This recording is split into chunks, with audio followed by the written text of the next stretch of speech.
So guys দেখো দাঁতটা কতটা বড়, ভেতর দিকে ঢুকেছিল বাট উপর দিকটা পুরো দাঁতটা একদম ভেঙে ভেঙে গেছিলো পোকা লেগে।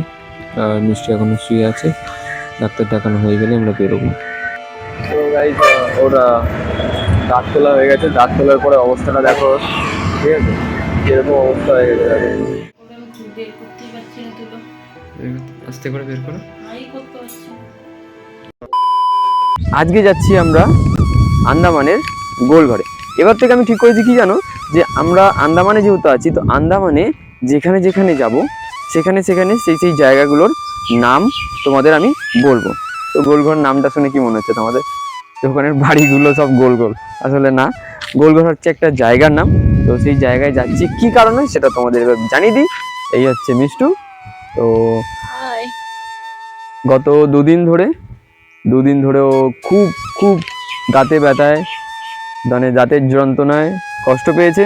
কষ্ট পাওয়ার পরে রাত্রেবেলা ঘুম হয়নি ওর, সাথে আমারও হয়নি। আর তারপর হচ্ছে কি আগের দিন বন্ধ ছিল, ডেন্টাল ক্লিনিক সব বন্ধ ছিল। তো আজকে যাচ্ছে ডাক্তারের কাছে ডাক্তার দেখাতে। ডাক্তার বুঝে কি করবে জানি না, হ্যাঁ দাঁত হাতে তুলবে বা ভাঙবে, সেলাই করবে, সেটা সেটা সেটা ডাক্তারই জানে। তো বাকি আমরা যাই, বাসে করে যেরকম যাই সেরকমভাবে যাব, তোমাদেরকে দেখাবো। কিছু কিছু হয়তো জায়গা তোমাদের হয়তো দেখাবো বাসে করে যাওয়ার সময়। আর হচ্ছে গিয়ে ওখানে পৌঁছে তারপরে তোমাদের সাথে পুরো কথা বলছি। তো তোমরা দেখতে থাকো, ঠিক আছে? Even when you feel low, you can still go. Even when you feel slow, you can still go. Even when there's no hope, you can still go. I never answer to no, man, I still go.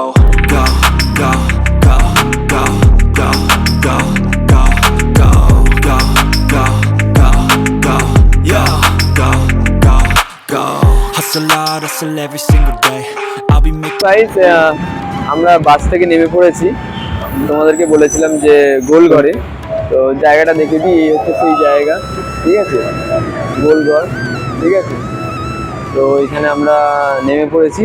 আর এই সেই মানে যেখানে মিষ্টু দাঁত দেখাবে সেই জায়গাটা। তো এখন দাঁড়িয়ে আছে, ভাবছে কখন খুলবে। 4টে থেকে ওপেন হবে, 4টে ওপেন, তারপরে হচ্ছে গিয়ে আমরা যাবো ভেতরে। আর এই সেই জায়গা দেখো, চারিদিকে গাড়ি আসছে যাচ্ছে, সামনে ট্রাফিক আছে দেখো অত দূরে, দূরে ট্রাফিক দেখা যাচ্ছে। তো যেরকমটা ভেবেছিলাম সেরকমটা নয়, বা তোমরা যেরকমটা ভেবেছিলে সেরকম নয়, যে গোলঘর মানে এখানকার বাড়ি ঘরগুলো গোল গোল, ঠিক আছে। এর পাশে একটা চার্চও আছে, এই দেখো, ঠিক আছে।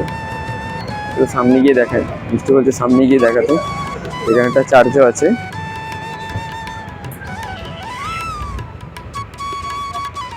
না বন্ধ এখন, এই যে হ্যাঁ বন্ধ।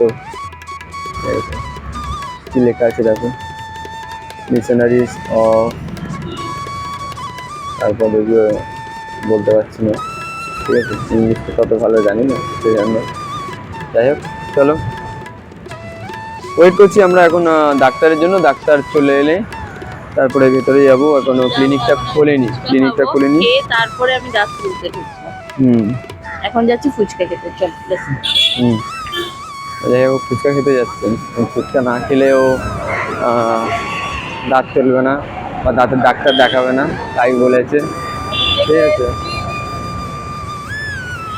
আগের দিনকে এসেছিলো, আগের দিনকেও খেয়েছিল, আজকে আবার। সচরাচর ভালো ফুচকা পাওয়া যায় না।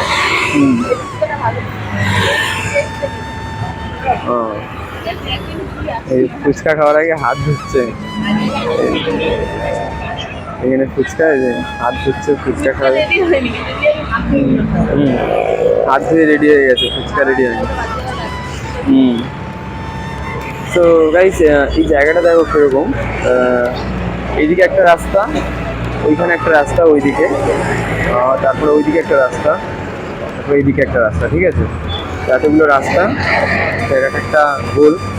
আমার মনে হয় যে হ্যাঁ এই জায়গাটা এরকম গোল টাইপের বলে সেই জন্য মনে হয় জায়গাটার নাম দিয়েছে গোলঘর। আর এর হয়তো অন্য কোনো কারণও থাকতে পারে, সেটা আমার জানা নেই। যদি আমি জানতে পারি কোনো দিন তো তোমাদের আমি জানাবো, ঠিক আছে। ততক্ষণ চলো আগে মিষ্টু গেছে ফুচকার দোকানে, ফুচকা খেয়ে নিই। ঠিক আছে।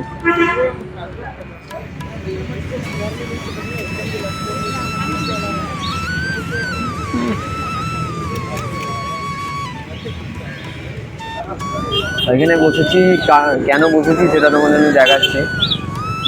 তবে এখানে বসার পরে পিছনটা দেখো, মিষ্টি পিছনটা দেখো একবার, পিছনটা দেখো, দেখো কত গাড়ি যাচ্ছে এখান থেকে। মানে এখানে বসে থাকলে নানা রকমের গাড়ি, হ্যাঁ নানা রকম মানুষজন দেখা যায়, ঠিক আছে, দেখা যাবে এখান থেকে বসে। সেই জন্য হয়তো এখানকার ছেলেরা এখানে মানে এইখানে বসে আড্ডা দেয়। মানে আমাদের ওয়েস্ট বেঙ্গলে এরকম যখন কোনো মানে রেলিংয়ের ধারে বসি, তো তার পিছনে ড্রেন থাকবে, কিন্তু এর পিছনে কিন্তু ড্রেন নেই। দেখো এখানটা দেখো, এই দেখো এখানে কিন্তু ড্রেন নেই, তোমরা দেখতে পাবে। কিন্তু একটুখানি মানে নোংরা আবর্জনা কিছু ফেলা আছে, কিন্তু ড্রেন নেই। সেই জন্য ভাবলাম একবার এখানটায় বসি। কাছরা আছে কিন্তু কোনো ড্রেন নেই, সেই জন্য ভাবলাম এখানটা একটু বসি। কারণ কি এইখানে বসলে না, মানে এই রেলিংগুলোতে দেখলেই না একটু বসতে ইচ্ছে করে। মানে যখন ওয়েস্ট বেঙ্গলে আমরা দেখছিলাম, ওয়েস্ট বেঙ্গলে তখন আমাদের যে কোনো ড্রেনে যখনই মানে ড্রেন বলতে না, এরকম রেলিংয়ের পাশ দেখলেই বসতে ইচ্ছে করতো, কিন্তু সেখানে বসতে পারতাম না, পিছনে ড্রেন থাকতে। আর এইখানটায় বসে আছি সেই একটাই কারণে যে এখানে দেখো কত গাড়ি যাচ্ছে, নানা রকমের গাড়ি দেখা যাচ্ছে, ঠিক আছে। আর এখানে দেখো শোয়াও যাবে, কেউ যদি শুতে চায় শোয়াও যাবে।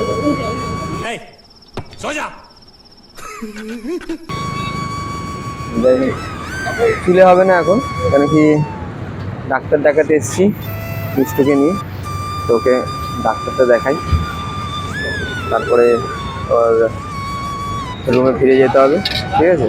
তো চলো ডাক্তারটা দেখিয়ে নিই ওকে। তো গাড়ি হয়ে যে মিষ্টি বসে আছে ডাক্তারখানায়, বাচ্চে ওর দাঁতটার কী অবস্থা হবে।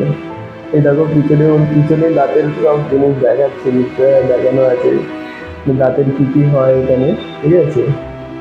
তো এখন বসে বসে ভাবছে যে ওর দাঁতটাকে কী করবে। সো গাইস, ওকে এখন এই যে ওর অবস্থা দেখো, ওকে এখন একটা ইঞ্জেকশন দিয়েছে মাড়িতে, ঠিক আছে, মাড়িতে ইঞ্জেকশন দিয়ে 10 মিনিট বসতে বলেছে। ওর একটা দাঁতটা পোকা লেগে গেছে, ছোটোবেলা খুব চিনি খেত না, চিনি খাওয়ার জন্য পোকা লেগে গেছে, ওই দাঁতটা তুলতে হবে, ডাক্তার বলছে দাঁতটা তুলতে হবে। যে ওই দাঁতটার জন্যই যত সমস্যা হয়, ঠিক আছে, 2 রাত ঘুমায়নি, তো সেই জন্য এখন একটা ইঞ্জেকশন দিয়েছে অবশ্যই, তারপরে দাঁতটা তুলবে, 10 মিনিট পর দাঁত তুলবে, দাঁতটা তোলা হলে তারপর তোমার খাবো দাঁতটা কেমন ছিল। আসলে দাঁতটা আরও ভেঙে ভেঙে যাচ্ছে, বুঝলে তো। আর ওখান থেকে প্রচণ্ড ব্যথা হচ্ছে, ওই ব্যথা পুরো গাল থেকে স্টার্ট হচ্ছে, স্টার্ট হয়ে একদম মাথা পর্যন্ত ব্যথা চলে যাচ্ছে। তো ডাক্তার বললো যে দাঁতটা তুলতে হবে, তো দাঁতটা তুল, ঠিক আছে, তারপরে দেখাবো তোমাদের। ও এখন একাই ভিতরে গেছে, কেন কি পেশেন্টের সাথে কাউকে অ্যালাউ নেই দাঁত তোলার সময়, তো ভিতরে একাই গেছে। ওর দাঁতটা তোলা হয়ে গেলেই দেখাবো, কিন্তু আমি এখানে বসে আছি, আমারও মানে মনটা ছটফট করছে যে আমি ভেতরে যাই, ভেতরে গিয়ে দেখি কোনো কি। আমারও মানে কীরকম হচ্ছে যে মানে ওকে কী করবে, কীরকমভাবে তুলবে, হ্যাঁ। কেন কি আমি ভেতরে গেছিলাম বলে ওই ইঞ্জেকশনটা নিয়েছে মাড়িতে, এখন দাঁত তোলার সময় ও ওর সাথে যেতে পারছি, মানে ওর সামনে আমি নেই, তো আমারই কীরকম হচ্ছে ব্যাপারটা, যে আমি নেই ওর সাথে, ওকে দেখতে পাচ্ছি না। তো কত তাড়াতাড়ি ও আসে, যত তাড়াতাড়ি আসে তত তাড়াতাড়ি ওকে দেখবো কেমন আছে ও, ঠিক আছে।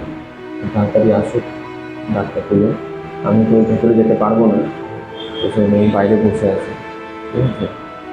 ডাক্তার দেখাবো তোমাদেরকে, আর ওকেও দেখাবো, ঠিক আছে, ডাক্তার তোলা হয়ে গেলে। চলো ও আসুক, আমি ওয়েট করছি ওখানে। সো গাইজ দেখো দাঁতটা কতটা বড়, ভেতর দিকে ঢুকেছিল, বাট উপর দিকটা পুরো দাঁতটা একদম ভেঙে ভেঙে গেছিলো পোকা লেগে। আর মিষ্টি এখনো শুয়ে আছে, ডাক্তার দেখানো হয়ে গেলে আমরা বেরোবো। তো গাইজ ওরা দাঁত তোলা হয়ে গেছে, দাঁত তোলার পরে অবস্থাটা দেখো, ঠিক আছে, কীরকম অবস্থা হয়ে গেছে দেখো। না কথা বলতে পারছে, না তাকাতে পারছে, হ্যাঁ, একদম মুখ বন্ধ করে আছে, ব্যথা করছে তো। ব্যথা করছে, অল্প ব্যথা করছে। ব্যথা করছে। যাই একবার ডাইরেক্ট বাস ধরবো, বাস ধরে রুমে যাই, রুমে গিয়ে তারপর তোমাদের সাথে কথা বলছি আবার।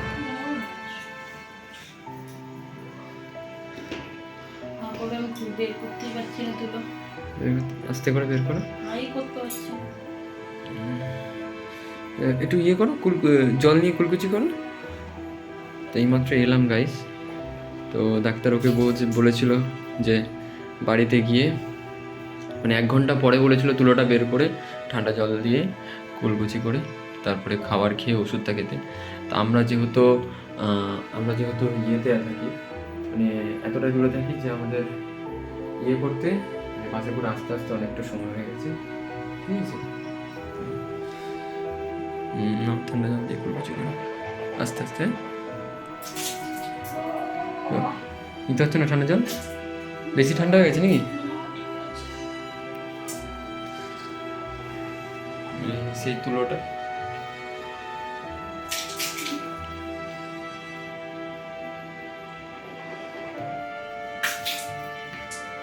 তো আস্তে আস্তে অনেকটা লেট হয়ে গেছে। তো বাসে আসার সময় প্রচণ্ড ছটফট করেছে, কারণ কি ডাক্তার বলেছিল 1 ঘন্টা পরে ওষুধ খেতে, ঠিক আছে, খাবার খেয়ে। কিন্তু আমরা বাসে যখন উঠেছি, বাসে ওঠার পর থেকে প্রায় 1.5 ঘন্টা হয়ে গেছে। মানে বাসে আসতে আমাদের 1.5 ঘন্টা লাগে, হ্যাঁ। তারপরে ওর মানে যখন বাস উঠে পড়েছি ততক্ষণ থেকে এখনো পর্যন্ত 2 ঘন্টা পার হয়ে গেছে। সেটার জন্য ওর প্রচণ্ড ব্যথা করেছে। তো ব্যথাতে থাকতে পারছিল না বাসে, কোনো রকম এসছে এখন। তো এখন একটু খাবার খেয়ে, খাবার বলতে তো তোমরা জানো দাঁত তুললে কি খিচুড়ি নাহলে সুজি, একদম মানে গলা জিনিস দিতে হয়। তো ওই ওকে বানিয়ে দেবো, তারপরে ও খেয়ে ওষুধটা খাবে। কেমন লাগলো তোমাদের ভিডিওটা তোমরা জানিও, ঠিক আছে। তো ভিডিওটা এখানে এন্ড করছি, দেখা হচ্ছে নেক্সট কোনো ব্লগে। ততক্ষণের জন্য টাটা।